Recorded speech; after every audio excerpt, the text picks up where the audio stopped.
ನಮಸ್ಕಾರ ವೀಕ್ಷಕರೇ, welcome to Padma's food to place. ನೋಡ್ರಿ, ಇವತ್ತು ನಮ್ಮ ಮಲೆನಾಡಿನ ಸ್ಪೆಷಲ್ ಏನೋ ಒಂದು ಮಾಡ್ಲಿಕ್ಕತ್ತೀನಿ. ಅಗದಿ ಅಂದ್ರೆ ಅಗದಿ ಫೇಮಸ್ ರೀ ಇದು ನಮ್ಮ ಮಲೆನಾಡು ಒಳಗೆ.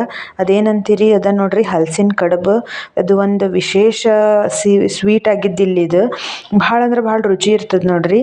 ಇದು ನಾನು ಇಲ್ಲಿ ಇಡ್ಲಿ ರವೆ ತೊಗೊಂಡು ಮಾಡ್ಲಿಕ್ಕತ್ತೀನಿ. ಇದನ್ನು ಅಕ್ಕಿಯಿಂದನೂ ಮಾಡ್ತಾರೆ. ಇದು ಅಗದಿ ಈಸಿ ಅದ ರೀ. ಇದು ಇಡ್ಲಿ ರವೆ. ಮೊದಲು 1 ಕಪ್ ಇಡ್ಲಿ ರವೆ ತೊಗೊಂಡು ಒಂದು ಸ್ವಲ್ಪ ತುಪ್ಪದಾಗ ಹುರ್ಕೋಬೇಕ್ರಿ ಅದನ್ನು. ಇದು ನೋಡ್ರಿ, ಇದು ಅಂಬ್ಲಿ ಅಂತ ಹೇಳಿದು. ಹಲಸಿನ ಹಣ್ಣೊಳಗೆ 2 ಜಾತಿ, ಇದು ಅಂಬ್ಲಿ ಮತ್ತು ಇದು ಬಕ್ಕೆ. ಇದು ಸ್ವಲ್ಪ ಗಟ್ಟಿ ಇರ್ತದೆ ರೀ. ಆ್ಯಕ್ಚುಲಿ ಇದು ಅಂಬ್ಲಿ ಏನದಲ್ಲ, ಇದನ್ನು ನೋಡ್ರಿ ಎಲ್ಲ ಇಡ್ಲಿ ಆಮೇಲೆ ಕಡುಬು ಎಲ್ಲ ಮಾಡ್ತಾರೆ ಇದರಲ್ಲೇ. 2 ಬಟ್ಲ ಹಲಸಿನ ಹಣ್ಣು ಹಾಕ್ಕೊಂಡೆ, 1 ಬಟ್ಲ ರವಾಕ್ಕೆ 2 ಬಟ್ಲು ಹಲಸಿನ ಹಣ್ಣು ಹಾಕ್ಕೊಂಡೆ. ನಾವು ಇದು ಇನ್ನೊಂದ್ರಲ್ಲೇನೂ ಮಾಡ್ಬೋದು, ಬಟ್ ಇದ್ರಲ್ಲೇ ಮಾಡಿದ್ರೆ ರುಚಿ ಅನ್ನಿಸ್ತದೆ. ಇದಕ್ಕೆ 1 ಬಟ್ಲದಷ್ಟು ಬೆಲ್ಲ ಹಾಕ್ಕೊಂಡೆ ನೋಡ್ರಿ. 1 ಬಟ್ಲ ಬೆಲ್ಲ, 2 ಬಟ್ಲು ಹಣ್ಣು, ಇದಿಷ್ಟು ಹಾಕ್ಕೊಂಡು ಇದನ್ನು ಮಿಕ್ಸರ್ ಮಾಡ್ಕೋಬೇಕು. ಮಿಕ್ಸರ್ ಮಾಡಿಕೊಂಡು ಇದನ್ನು ಇದೇನು ನಾವು ಇಡ್ಲಿ ರವೆ ಹುರಿದಿರ್ತೀವಲ್ಲ, ಅದು ಸ್ವಲ್ಪ ತಣ್ಣಗಾಗ್ತದಲ್ರಿ, ಅದರೊಳಗೆ ಇದನ್ನೆಲ್ಲ ಹಾಕಿ ಕಲಿಸ್ಬೇಕು. ಅದನ್ನು ಭಾಳ ರುಚಿ ಆಗ್ತದ್ರಿ ಇದು. ಮತ್ತು ಈ ಒಂದು ಮಳೆಗಾಲೊಳಗೆ ಭಾಳ ಟೇಸ್ಟ್ ಅನ್ನಿಸ್ತದೆ ನೋಡ್ರಿ. ಅಂದ್ರೆ ಸ್ವಲ್ಪ ಕರ್ದದ್ದೆಲ್ಲ ಕಡಿಮೆ ತಿನ್ಬೇಕಲ್ಲ, ಇಂಥದ್ದು ಮಾಡೋದು ಭಾಳ ಅಂದ್ರೆ ಭಾಳ ಚಲೋ ಅನ್ನಿಸ್ತದೆ ನೋಡ್ರಿ. ಇದಕ್ಕೆ 1 ಬಟ್ಲದಷ್ಟು ಹಸಿ ಕೊಬ್ಬರಿ ಹಾಕ್ಕೋಬೇಕು. ಹಸಿ ಕೊಬ್ಬರಿ ಅಂತೂ ಹಾಕ್ಕೊಳ್ಳೇಬೇಕು. ಆಮೇಲೆ ಇದಕ್ಕೆ 2 ಸ್ಪೂನಷ್ಟು ತೆಂಗಿನ ಎಣ್ಣೆ ಹಾಕ್ಕೋಬೇಕು. ತೆಂಗಿನ ಎಣ್ಣೆ ಇಲ್ಲ ಅಂದ್ರೆ ತುಪ್ಪನೂ ಹಾಕ್ಕೋಬೋದು. ಒಟ್ಟು ಏನಾರ ಒಂದು ಹಾಕ್ಕೋಬೇಕ್ರಿ. ಇದಕ್ಕೆ ಎಣ್ಣೆಗಿಂತ ತುಪ್ಪ ಹಾಕ್ಕೊಳ್ಳೋದು ಚಲೋ.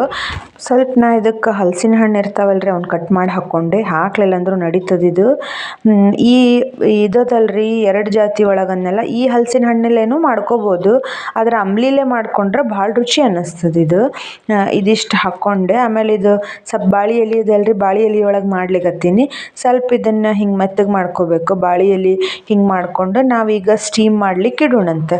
ಸ್ವಲ್ಪ ನೀರು ಕಾಯ್ಲಿಕ್ಕೆ ಇಟ್ಟೀನಿ. ಈ ಬಾಳೆ ಎಲೆ ಎಲ್ಲ ಕಟ್ ಮಾಡಿಕೊಂಡು ಸ್ವಲ್ಪ ತುಪ್ಪ ಹಚ್ಬೇಕು. ಅದಕ್ಕೆ ತುಪ್ಪ ಹಚ್ಚಿ ಇದೇನು ನಾವು ಇದು ಮಾಡಿರ್ತೀವಲ್ರಿ, ಆ್ಯಕ್ಚುಲಿ ಇದಕ್ಕೆ ಕಡುಬು ಅಂತಾರೆ. ಈ ಸೈಡ್ ಹಲಸಿನ ಕಡುಬು ಅಂತ ಹೇಳಿ ಕರೀತಾರೆ.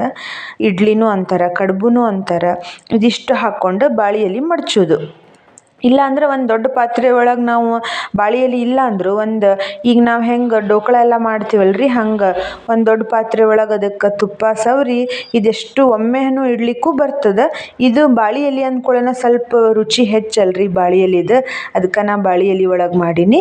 ಹಿಂಗೆ ಎಲ್ಲ ಮಾಡಿಟ್ಕೊಂಡು ಇನ್ನು ನಾವು ಸ್ಟೀಮ್ ಮಾಡ್ಕೊಳ್ಳಿಕ್ಕೆ ಇಟ್ಕೊಳ್ಳೋದು ಭಾಳ ಈಸಿ ಅದ. ಆದರೆ ಇದು ಏನು ರೀ, ಇದ್ರ ಏನು ಹಿಟ್ಟು ತಯಾರು ಮಾಡುವಾಗ ಅದಕ್ಕೊಂದು ಸ್ವಲ್ಪ ತೆಂಗಿನ ಎಣ್ಣೆ ತುಪ್ಪ ಹಾಕ್ಲೇಬೇಕು ನೋಡ್ರಿ, ಅಂದ್ರೆ ಲಘು ಬೇಯ್ತದೆ. ಇದು ಸ್ವಲ್ಪ ಹಲಸಿನ ಹಣ್ಣು ಬಿರುಸಿರೋದಕ್ಕೆ ಟೈಮ್ ಹಿಡಿತದೆ. ಬೇಯ್ಲಿಕ್ಕೆ ಮಾತ್ರ ಒಂದು 30ರಿಂದ 40 ನಿಮಿಷ ಟೈಮ್ ಬೇಕು. ಈಗ ಸ್ಟೀಮ್ ಆಯ್ತು, ಚೆಕ್ ಮಾಡಿದೆ ನಾನು, ಆದರೂ ಆಗಿದ್ದಿಲ್ಲ ರೀ ಅವು ಇನ್ನು. ಅದಕ್ಕೆ ನಾ ಏನು ಮಾಡಿದೆ, ಇನ್ನೂ ಒಂದು 10 ನಿಮಿಷ ಹಂಗೆ ಇಡ್ಬೇಕಂತ ಹೇಳಿ ಮತ್ತೆ ಮುಚ್ಚಿ ಇಟ್ಟೆ. ಇದು ಒಂದು ನೋಡ್ರಿ, ಇದ್ರೊಳಗೆ ಬೇಯಿಸೋದು ಒಂದು ಸ್ವಲ್ಪ ಅಂದ್ರೆ ನೋಡ್ಕೊಂಡು ಇದು ಮಾಡಬೇಕು. ಗೊತ್ತಾಗ್ತದ್ರಿ ಬೆಂದದ್ದು. ಬಾಳೆ ಎಲೆ ಕಲರ್ ಚೇಂಜ್ ಆಗ್ತದೆ. ಆಮೇಲೆ ನೀವು ಹಂಗೆ ಇಟ್ಟರೆ ಅದು ಗಟ್ಟಿ ಆಗ್ತದಲ್ಲ, ಅದು ಅವಾಗ ಬೆಂದದಂತ ಹೇಳಿ ಅರ್ಥ. ಈಗ ನೋಡ್ರಿ ಇದು ರೆಡಿ ಆಯ್ತು. ಬಾಳೆ ಎಲೆ ಕಲರು ಚೇಂಜ್ ಆಗ್ಯದ.